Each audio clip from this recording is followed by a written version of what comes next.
This is Vantara, a place you've probably never heard of because until now, it has been kept a secret.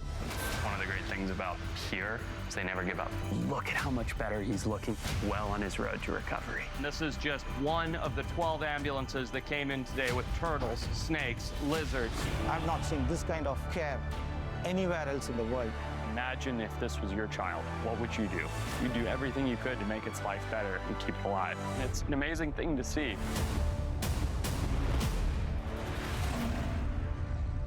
Just that clip was amazing. Through television and social media, wildlife expert and adventurer Forrest Galante has taken us along for the ride, getting up close and personal with beautiful, fascinating, and even deadly creatures. Some were nearly extinct. Forrest joins us with more about his latest series, Vantara Sanctuary Stories. It highlights one of the world's most advanced animal rescue and rehab facilities. But let's just start with the fact that you were bound to have a career in nature with the name Forrest. Good morning.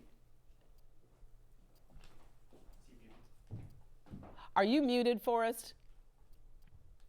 I wasn't a second ago. There you go. Okay, you're unmuted now. Okay. But as I said, no surprise you're in the line of work that you do when your name is Forrest. But it's kind of how you grew up, isn't it? It is. You know, I grew up in Zimbabwe. My mom was a hippie, which I think is why I got the name Forrest, and my sister is named Summer. And I have just been one-track minded around wildlife and wildlife education my entire life. And Vantara is an opportunity for me to showcase that with the world. Yeah, well, when I was a little kid, I'd come home with a frog, maybe a snail. You were catching snakes, fishing, and breeding guinea pigs as a kid. Mm-hmm. This is all true, yeah, and amongst many other terrible things that I won't share here. All right. I mean, you did so many different things. You did, river tours and the whole bit. You had to leave Africa and come back home to America after the political upheaval, but you fled Zimbabwe with a suitcase each, having to start all over again. Yeah, Zimbabwe went through some terrible political turmoil, not unlike what's happened in Venezuela, actually, in the recent news. And so people can understand. And so my family fled the country, came back to the United States. My dad was an American and, built everything from the ground up. We came here on welfare and because I was born and spent time in Africa, I was so committed to wildlife and wildlife conservation. I loved it so much. And I think it was just in the core of me, regardless of where I had grown up. And so I just spent my entire life, not just my professional career, working towards educating people about wildlife and hoping that they'll, contribute themselves to saving wildlife. Yeah. And you're an adventurer as well. And that resulted in a number of hospital stays when you had some run-ins with some animals and some run-ins with just kind of the environment. Yeah, plane crashes, jellyfish stings, lion maulings, you name it, bites. Yeah, I think that guy got me at one point in time. So I don't strive for that. I don't really like the whole drama of the danger with animals. Anytime that I've been bitten or hurt by an animal, it's because of a mistake I've made, not because of the animal. And I'm still here, so hopefully I'm doing it right. And we're glad you're still here, and you are doing it right. We've interviewed you a couple of times and other things that you've done. You hosted Extinct or Live on Animal Planet, where we, outside of just being able to see animals that we never would been able to see before, we got an understanding or a better understanding of why it's so important. When you say something's going extinct, it's like, is that nature naturally taking its course, or is there something that we're doing that's causing that? For the most part, we are currently in the 6th mass extinction event globally, meaning there have been 5 times before throughout Earth's history that we have had these mass die-offs of species and animals. And right now, humans are the cause for the 6th mass extinction. So to answer your question, it is primarily humans that have led to this, even though it hasn't been intentional, this big drop-off of species diversity and wildlife abundance. And so trying to showcase some of these incredible animals and make people fall in love, not with the cuddly teddy bear or panda bear that they already know, but with the weird marsupial carnivore or the Miller's grizzled langur, the monkey you're seeing on your screen right now. That's what I hope people will fall in love with and hope to conserve and save, because if they if they fall in love with something, then they care about protecting it. Yeah, yeah. Oh, wait, look at this level of excitement right here, because as I mentioned earlier, sometimes there are animals that basically you just have never seen, or things that you thought might have been extinct. Is that the crocodile, the Rio Asper? That's right. Yeah, you're looking at the Rio Apiporus caiman right there, one of the lost species that we found in the last 10 years that science had basically given up on, had vanished.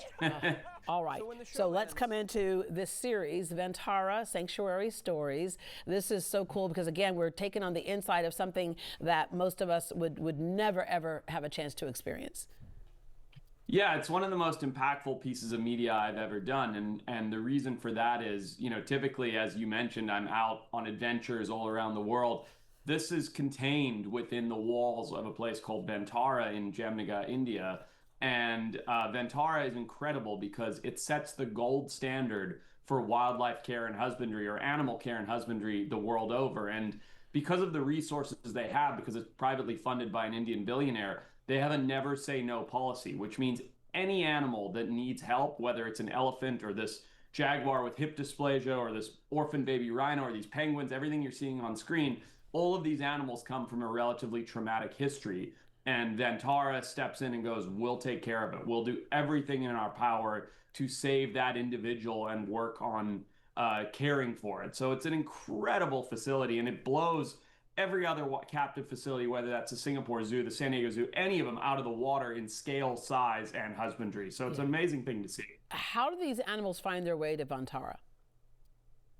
Through any means necessary. A lot of the time, like Vantara is in India, as I mentioned, so they work closely with the Indian government. The Indian government will call them and say, hey, we have a tiger who's killed 6 people and it needs to go. And instead of going and putting a bullet in its head, Vantara will send down their professionals to trap it and bring it back to Vantara. Or, hey, we have a zoo that's closing down, a roadside attraction. Or one of my favorite stories of theirs is Vantara stepping in and working with the Indian government to say, hey, no more elephants in circuses. It's just not right.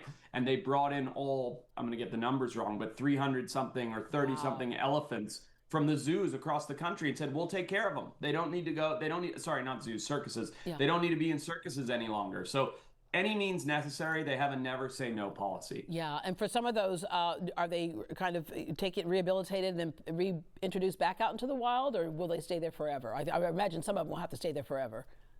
Most of them have to stay there forever. If you're an elephant from a circus, you don't really know how to be in the wild, and you have certain distastes towards people. So putting them back in the wild would create issues.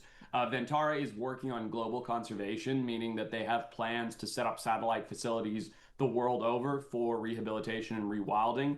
But in order to do that, you have to be on the site so that you take in the animal, rehabilitate, and release it as quickly as possible. Right now, what Vantara is doing is taking in everything that needs a forever home and working on rehabilitating it and giving it the best possible forever home right there at their facility. Yeah, we get a chance to see that. All right, last question. Do you have any children, and where did you name them? I have two boys, Rhodes and Ruddy, and I'm less of a hippie, but boy, my older son is sure following in my footsteps. He's going to be talking to you next, that's for sure. All right. Forrest, thank you so much for joining us today, and thank you so much for sharing with the world what is important, but what most of us would never even think about. Thank you. Vantara Sanctuary Stories can be seen on Animal Planet, Discovery Plus, and HBO Max. And for more information, visit greatdayhouston.com, and we will connect you.